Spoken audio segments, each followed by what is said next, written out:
Saya ucapkan selamat siang dan Assalamualaikum warahmatullahi wabarakatuh. Baik, pada siang hari ini saya melanjutkan materi dari minggu yang lalu, gitu ya, masih di bab tentang termokimia untuk kelas 11 MIPA, gitu ya. Nah, pada hari ini kita akan membahas mengenai hukum Hess, gitu ya. Nah, baik, semoga dengan adanya video ini saya berharap bisa membantu kemudahan siswa-siswi kelas 11 MIPA ya, terutama untuk bab termokimia gitu ya. Jadi semoga belajarnya lebih mudah dan kalaupun nanti misalnya kedapatan soal-soal yang tipenya mirip gitu ya, yang mendekati serupa gitu ya. Nah, maka kalian bisa mengerjakannya dengan baik. Oke. Nah, baik, silakan disimak video tentang penjelasan mengenai hukum Hess beserta contoh dan penyelesaiannya gitu. Oke. Baik, bagaimana prinsip dari hukum Hess gitu ya. Nah, jadi hukum Hess yaitu perubahan energi atau entalpi gitu ya, hanya bergantung pada keadaan awal dan akhir reaksi saja. Gitu ya, bukan pada proses reaksinya. Oke, jadi dia hanya tergantung di awal dan di akhir.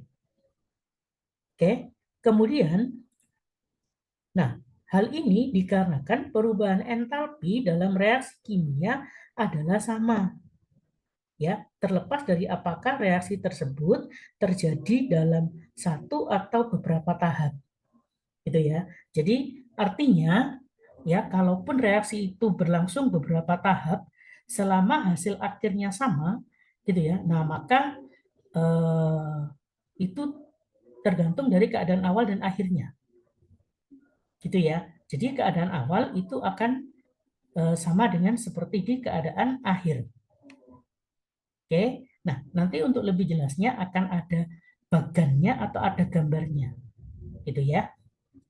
Baik, saya lanjutkan terlebih dahulu. Nah, apa manfaat dari hukum Hess? Ya, dengan adanya hukum Hess memudahkan kita untuk mengetahui perubahan entalpi, meskipun tidak mengetahui bagaimana proses yang dijalankan untuk menghasilkan suatu produk. Gitu ya. Jadi hukum Hess ini lebih mengutamakan pada perubahan entalpi. Dia tidak peduli prosesnya. Gitu ya. Bahasa apa ya? Bahasa yang mudah disampaikan seperti itu. Oke. Kemudian, nah ini contohnya, misal reaktan A bereaksi langsung membentuk produk B, ya, yang dapat kita sebut sebagai jalur pertama, gitu ya, misalnya langkah pertama. Namun reaktan A ini juga bisa bereaksi dengan reaktan lain, misalnya dengan reaktan Z, membentuk produk Y, gitu ya. Kemudian produk Y bereaksi membentuk Z dan seterusnya hingga reaksi berakhir. Oke, itu contohnya. Nah, kesimpulannya dalam hukum Hess yaitu perubahan entalpi dari dua jalur tersebut akan tetap sama. Maka dari itu, entalpi tidak tergantung pada proses reaksi, tapi tergantung pada keadaan awal dan akhir reaksi. Gitu ya. Jadi, misalkan sebagai contoh, misal ya, ada reaksi satu jalur gitu ya, atau A berubah menjadi B gitu. Kemudian reaksi yang kedua, reaksi berikutnya yaitu A menjadi C gitu ya, kemudian C menjadi B. Maka reaksi satu dan reaksi dua itu nilai delta H-nya akan sama. Gitu ya. Kenapa? Karena sama-sama menghasilkan B. Oke, sehingga perhatikan. Nah, maka dirumuskan oleh Hess, ya, hukum Hess menyatakan bahwa perubahan entalpi tidak dipengaruhi oleh proses reaksi, itu ya, tapi dipengaruhi oleh keadaan awal dan akhir. Oke, ini ya, jadi kesimpulan dari hukum Hess. Nah, maka rumusnya bisa kita peroleh bahwa delta H gitu ya. Atau ada yang menulis delta HR boleh, tidak ada masalah. Delta H sama dengan delta H1 ditambah delta H2 ditambah delta H3 sampai seterusnya. Gitu ya. Nah, keterangannya bahwa delta H saja adalah perubahan entalpi. Kemudian ini yang prosesnya tadi, ya, delta H1, 2, dan 3. Jadi perubahan entalpi. Yang pertama, reaksi pertama, kemudian, oke, mohon maaf, kemudian yang ini perubahan entalpi yang kedua, sedangkan ini perubahan entalpi yang ketiga.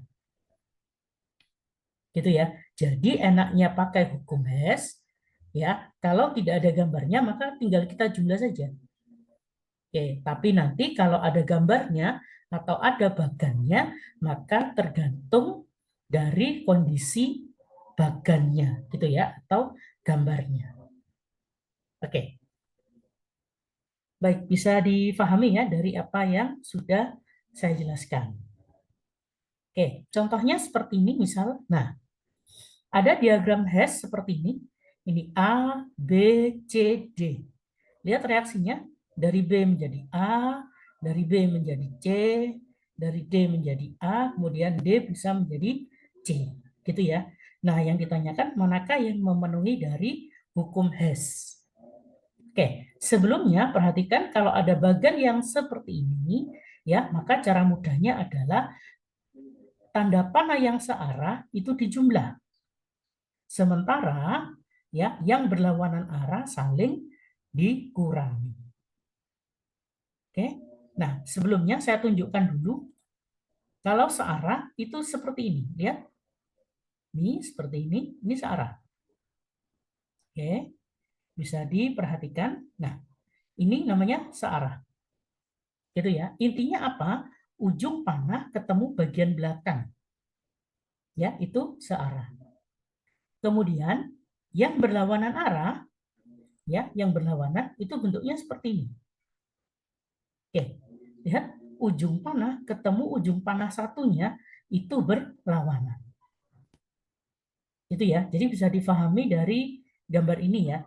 Nah, kalau sudah, maka pada hukum Hess berlaku yang tadi panah searah itu sama dengan panah yang berlawanan arah. Dijumlah semua maksudnya, paham ya? Jadi yang panah searah itu dijumlah semua, hasilnya berapa? Kemudian panah yang berlawanan arah dengan panah yang sebelahnya tadi itu dijumlah berapa, baru dibuat sama dengan. Atau ada guru yang bilang boleh seperti tadi panah searah dikurangi yang berlawanan arah, hasilnya sama dengan 0. Gitu ya. Baik, sekarang perhatikan dari gambar ini, saya gambar di sini ya. Nah, A, B, C, D, kemudian oke, gambarnya saya tampilkan dulu. Oke, jadi D menjadi C, lihat di sini D menjadi C, D menjadi A. Ini ya, D menjadi C, D menjadi A. Kemudian perhatikan B menjadi A, kemudian B menjadi C. Oke, nah ini yang searah. Perhatikan, searah itu tadi prinsipnya apa? Ujung panah ketemu belakang. Tapi kalau ujung ketemu ujung, berlawanan. Gitu ya. Sekarang kita lihat. Yang ini ke A ini ujung ketemu ujung. Berarti berlawanan. Kemudian ini ujung ketemu ujung.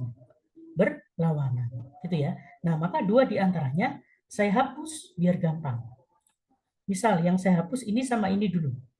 Tinggal ini sama ini ya. Nah, ini kan searah. Karena kalau kita lihat, ya ujung panahnya ini ketemu belakangnya. Kalau diteruskan ini ke sini. Paham ya? Nah, maka 1 dan 4, lihat dari B ke A itu delta H1, kemudian dari D ke C adalah delta H4. Ya, dia adalah searah. Oke? Jadi dijumlah 1 dan 4-nya nanti dijumlah. Paham ya? Jadi lihatnya yang ujung ketemu ujung seperti ini. Atau lihat prinsip yang di atas ini, lihat. Ini panahnya ke kanan, ini ke kiri. Tapi ingat, jalannya dia harus muter ngotak seperti ini. Gitu ya. Sehingga antara ini dan yang di bawah itu searah. Oke, bisa difahami ya dari sini ya. Kalau sudah, saya hapus. Oke, mohon maaf saya tulis dulu ya. Delta H1 ditambah delta H4. Kemudian yang berlawanan arah, ini saya hapus. Perhatikan, ini ke sini, ini ke sini. Ya, ini kan maksudnya berlawanan arah itu dengan sebelahnya. Gitu ya. Nah, ini dengan ini kan searah. Gitu ya. Tapi dua ini tadi berlawanan arah dengan yang 1 dan 4. Sehingga ini dan ini dijumlah. Diletakkan di yang berlawanan arah. Gitu ya. Sehingga delta H2 tambah delta H3. Ya, jadi berdasarkan hukum Hess, untuk gambar yang seperti ini, perhatikan, berarti delta H1 ditambah delta H4 sama dengan delta H2 ditambah delta H3. Oke, tinggal kita cari saja. Ternyata di opsi jawabannya adalah 1 ditambah 4. Cari yang 1 tambah 4 ini, tapi ini dikurangi. Berarti salah. Berarti kalau mau 1 saja, 4-nya dibuang ke kanan. Jadinya minus. Ya, maka jawabannya yang C. Itu ya, delta H1 sama dengan delta H2 ditambah delta H3 dikurangi delta H4. Oke. Baik, bisa difahami ya dari sini ya.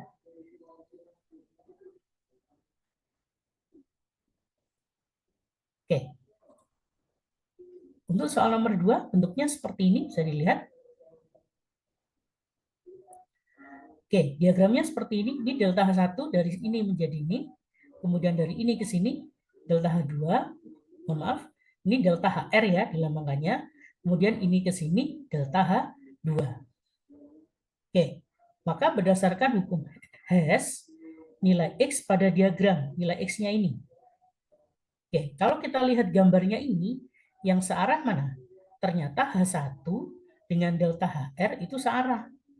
Yang berlawanan adalah delta H2. Gitu ya. Sehingga, nah pada hukum Hess berlaku seperti tadi. Maka delta H2 sama dengan delta H1 ditambah delta HR. Gitu ya. Karena ini lihat panahnya yang ini searah, yang ini berlawanan. Gitu ya. Sehingga yang 2 itu sama dengan yang 1 ditambah yang HR. Oke, tinggal kita masukkan saja. Berarti min 790 sama dengan min 593 dari ini ditambah X. Sehingga X-nya adalah minus 197 kilojoule. Oke? Gitu ya. Jadi ini kilojoule saja. Dia tidak pakai per mol. Saya ulangi, dia tidak pakai per mol. Kenapa? Karena memang di soalnya seperti itu.